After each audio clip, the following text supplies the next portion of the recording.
Welcome student. Today we are going to study the today topic basic of refrigeration. Before going to the main topic, first we discuss about different type of the thermal power plant or device. First look the how you can differentiate the thermal power plant or device. There are two type of thermal power plant or device. First is work producing and other is work consuming. In the work producing, the heat engine like IC engine, gas turbine, steam turbine should be come under work producing device or plant.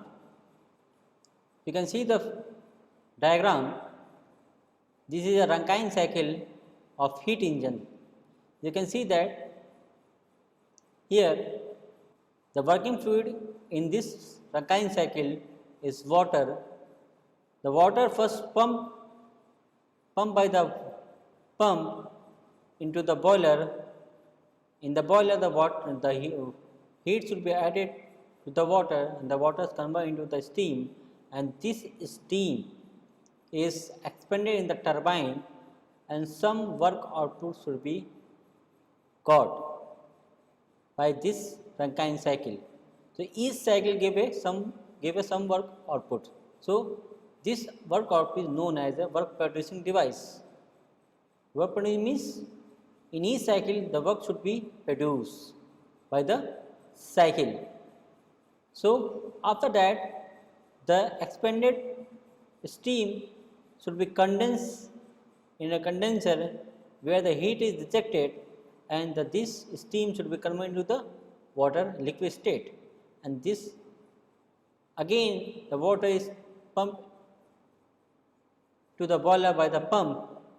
So in this the continuous work should be produced by this cycle. So like that, so this cycle should be known as a work producing plant and device or cycle. Now come to the next is work consuming plant. The work consuming plant like the heat pump, refrigerator, pump and compressor come under this category. You can see that this is the VC cycle of vapor compressor cycle or refrigeration cycle. You can see that the vapor should enter into the compressor, and some work input by the external meat to the compressor. So in the work producing device, some energy input should be given to the system by some external means. So this type of plant should be known as a work producing plant or device. So the external work should be needed to run the system.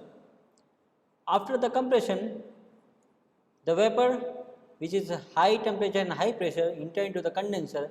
In the condenser, heat is directed to the surrounding, and this vapor refrigerant should be convert into the liquid state, saturated liquid, and this saturated liquid should be expanded in the expansion device, which convert the liquid state into two-phase region, liquid phase mixture, and this liquid phase mixture enter into the evaporator. In the evaporator, the heat is extracted from the storage space. So the cycle is running into the anti-clockwise. You can see that this cycle is anti-clockwise. So work producing device should be the anti-clockwise cycle, and the work consuming producing device is a clockwise cycle.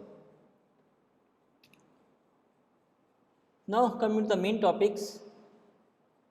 What is refrigeration? Basically, it is a process to maintain the lower temperature compared to the surrounding. Is known as a refrigeration,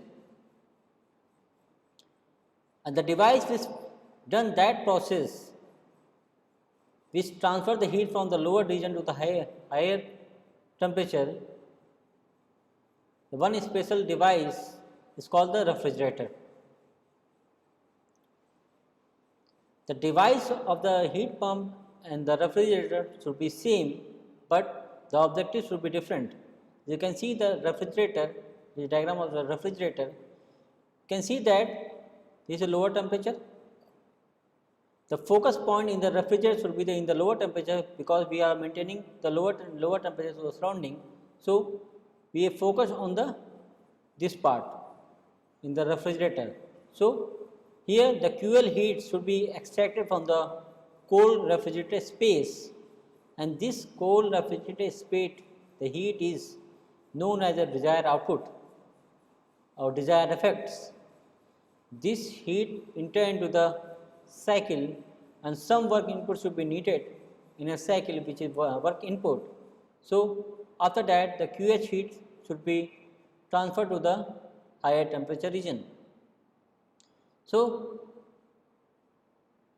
in the refrigerator we are basically focusing on the lower temperature body, but in the heat pump we require to maintain the higher temperature region compared to the surrounding.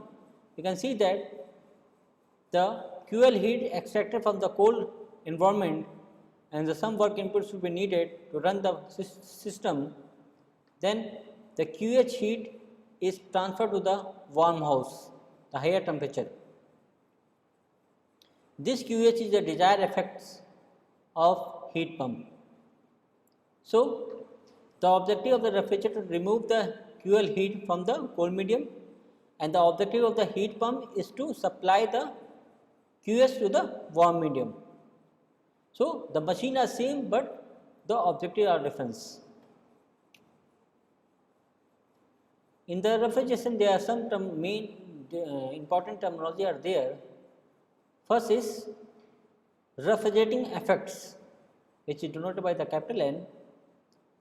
It is basically the ratio of the heat extracted from the cold body or a space to be cool in a given time.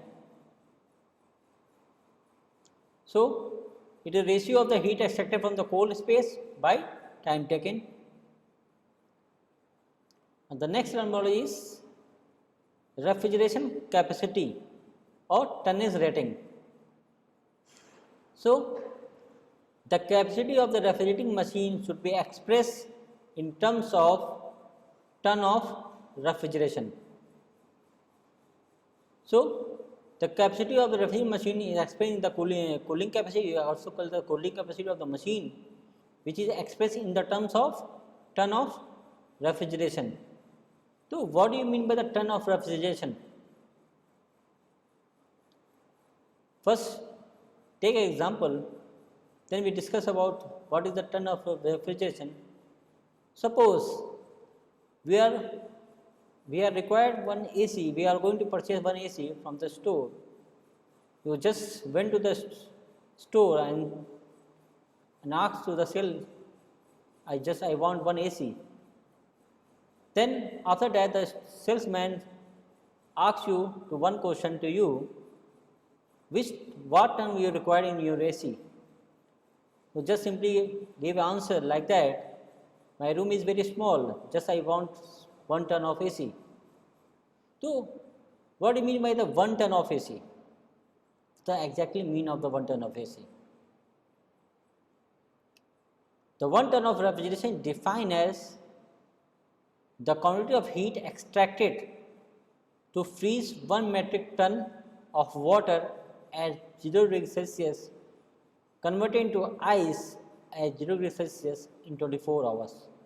Let's take example. Take 1 metric ton, 1000 kg of water, which is at 0 degrees Celsius. Our objective to convert this water into ice at 0 degrees Celsius in 1 day.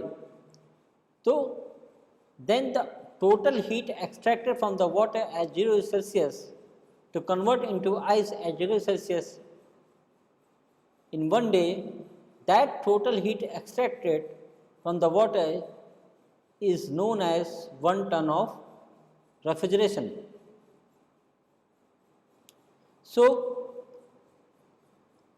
how can you calculate the 1 ton of refrigeration? How much amount should be extracted in 1 ton of refrigeration? the latent heat of ice is 334 kilojoule per kg, which means that this amount of heat should be extracted from the water at 0 degree Celsius, water of 1 kg at 0 degree Celsius, to convert into ice at 0 degree Celsius. So 334 kilojoule of heat should be extracted from 1 kg of water at 0 degree Celsius to convert into ice at 0 degree Celsius. So how you calculate the 1 ton of refrigeration? Just simply multiply the latent heat of the ice of 1 per kg into 1000 kg of water divided by time. Time is 1 day, means 24 hours, and this 24 hours should be converted into second. You got the value of 3.86 kilowatt. When we are taking the 1000 1 metric ton equal to 1000 kg, you got the value of 3.86. The other term which is used by the United States, 1 short ton. The 1 short ton is equal to the 907 kg of water. When you are using 907 kg of water, you got the value of 1 ton is 3.5 kilowatts. Now, next to the main terminology, very important terminology, is coefficient of performance. You know that the performance of the heat engine should be expressed in the terms of the efficiency. Like that, the performance of the refrigerator is expressed in the terms of coefficient of performance. So the performance of the refrigerator and the heat pump is expressed in the terms of the coefficient of performance. Is defined as the ratio of the heat extracted in a given time to the work input. So the work input should be high, the COP should be low. So the COP represents the running cost of the system. For a given refrigeration, suppose the refrigerator effect should be constant. When we increasing the work input, the COP should be less, so the running cost should be high. Suppose the work input should be low, so the COP should be high, so the running cost of the system should be low. So the significance of the COP should be defined as the running cost of the system. For a given refrigeration, the capacity of the refrigeration capacity greater the COP, lesser the work input. So for you can see the formula of the COP of refrigerator, desired effect by work input. You can see the figure here. The refrigerator, the desired effect of our is QL, which is desired output. You can also call the cooling effects, and the work input is W. So the COP of refrigerator is equal to QL by W. Same like that, the heat pump is QH by W, because in the heat pump the desired effect is QH. Between this refrigerator and the heat pump, there is one relation between them. For fixed QL and QH, for fixed temperature limit, the COP of the heat pump is equal to the COP of refrigerator plus 1. Now, reverse Carnot cycle. You already know about the Carnot cycle, which is the ideal cycle for the heat engine. Like that, here the reverse Carnot cycle is the ideal cycle for refrigeration system. Now we just reverse the Carnot cycle. We got the reverse Carnot cycle. So you can see the figure here. This is a reverse Carnot's layout diagram. This is a TS cycle of reverse Carnot cycle. So these cycles are the real cycle, the ideal cycle, which give the maximum scope with as compared to the real cycle. But this ideal cycle cannot be used in the practice because these have some limitation. So first we look into some limitations are there in this reverse Carnot cycle. We just look the layout diagram and the TS diagram. You can see that at point 2, the refrigerant at the two phase, liquid and vapor phase are there, and these refrigerants should be entered into the compressor.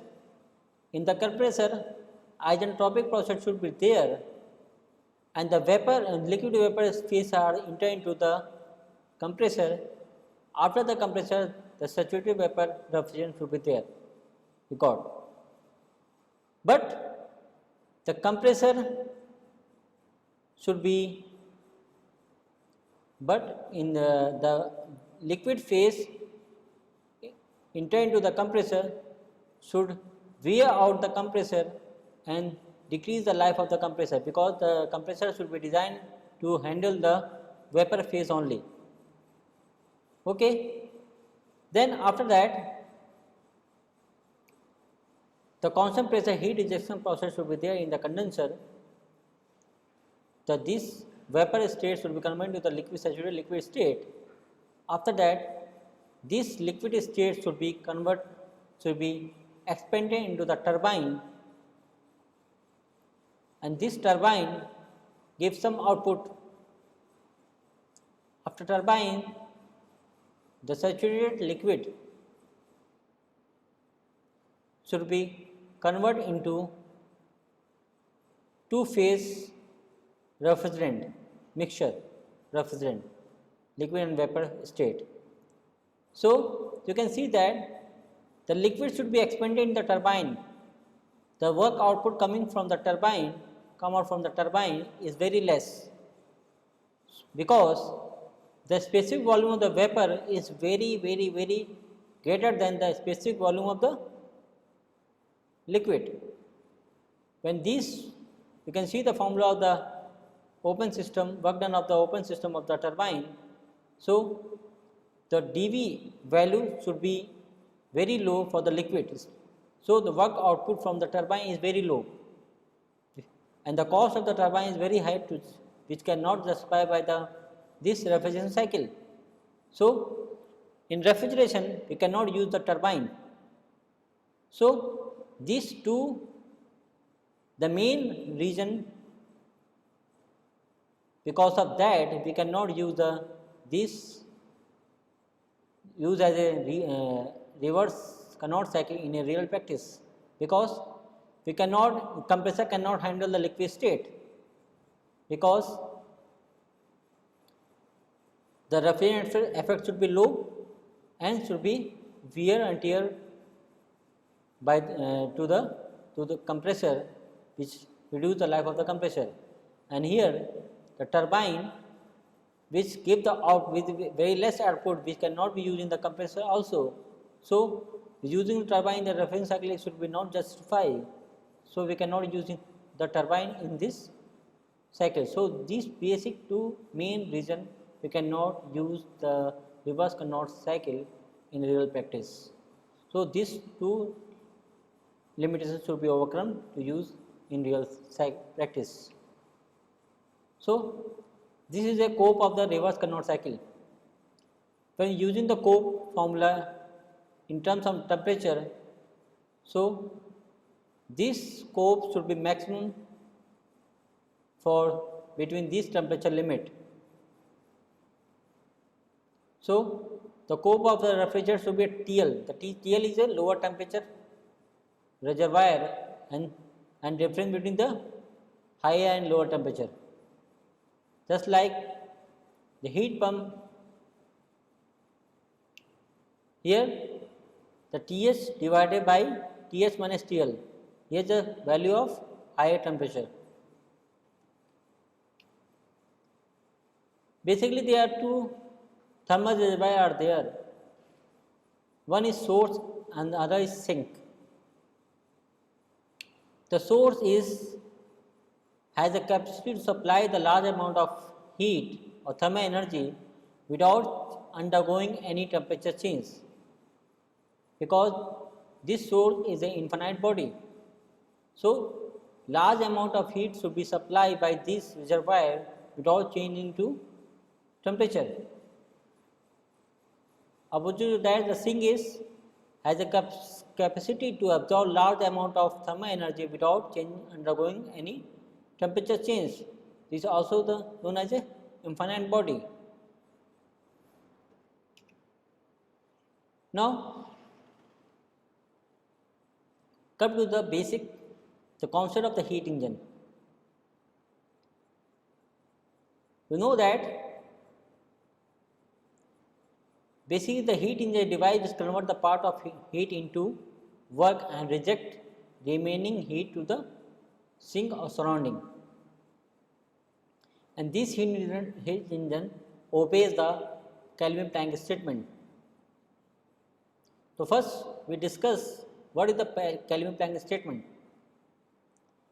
Basically, the Kelvin Planck statement states that we cannot develop a device which is working on a cycle which producing continuous work which exchanging heat from a single reservoir. So, we cannot develop a device which producing a continuous work while exchanging heat from a single reservoir. You can see that this is a single reservoir is there. The heat engine is exchanging heat from this single reservoir and the work output should be W net. So, the whole QH should be converted to W net. So, the efficiency of this engine is 100%. So, this is not possible. So, what is possible? Just to develop a device, minimum 2 reservoirs should be needed. You can see that this is a heat engine. There are 2 reservoirs there. One is source, which is higher temperature, and another is sink, which is at lower temperature. So, the Q1 heat supplied by the source to the heat engine, and heat engine gives some work output, and they convert Q1 into work, and some heat should rejected to the sink, which is at temperature T2. So, the efficiency of heat engine is equal to work output upon work input. Work output is W1, the input is Q1. So, and the W1 can be written as Q1 minus Q2 divided by Q1. So, the efficiency of the heat engine is Q1 minus Q2 divided by Q1. This formula of heat engine efficiency, this formula of efficiency of heat engine is valid for the both reversible and irreversible cycle. When you are using the formula of efficiency in terms of the heat, so this formula can be used in both reversible or irreversible cycle. Now come to the concept of the refrigerator. We know about the basic function of the refrigerator, which maintains the lower temperature compared to the surrounding, and this refrigerator obeys the Clausius statement. So, what is the Clausius statement? The Clausius statement says that we cannot develop a device which is working on a cycle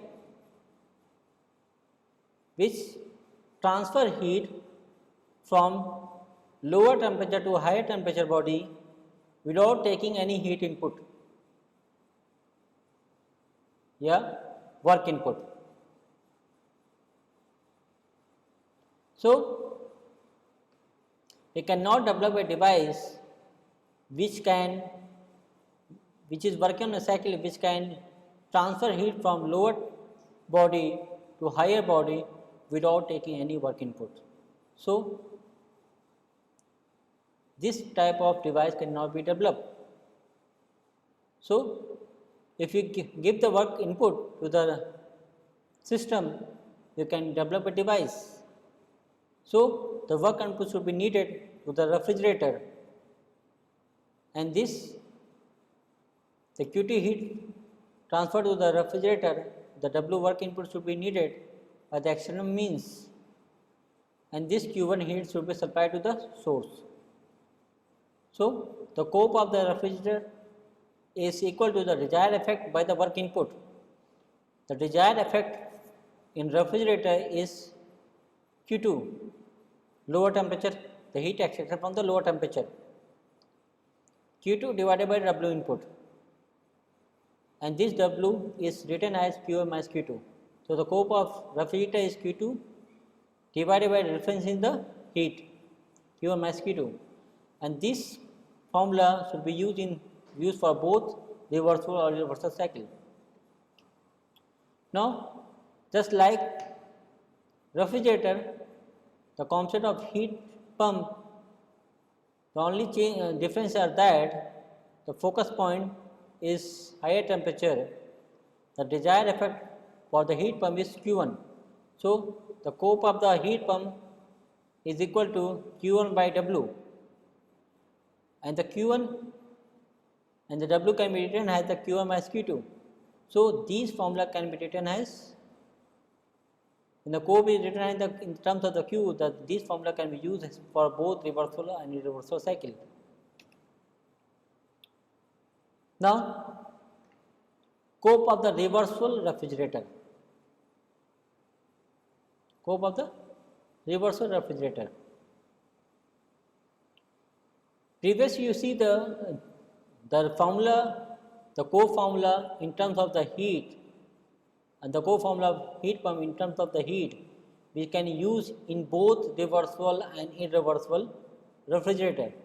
But what is the formula of reversible refrigerator? So, you know that the cope of the refrigerator is equal to Q2 by Q minus Q2. According to the thermodynamic temperature scale, T1 is equal to Q1 equal to T2 by Q2. We got this expression according to the thermodynamic temperature scale, and this term is equated to the some value K. Put the value of Q2 and Q1 in terms of T and K in this above equation of cope, then this cope formula change into in terms of temperature, and this cope formula of refrigerator in terms of temperature, and this formula should be used for reversible cycle only, and this cope in terms of temperature gives the maximum cope between this temperature limit. Refrigerator, the cope of the reversible heat pump, the cope of the heat pump is Q1 by Q1 minus Q2. Apply the thermodynamic temperature scale, put the value of Q1 and Q2 in terms of K and T, and you got the value of heat pump, cope of the heat pump is equal to T1 minus T2.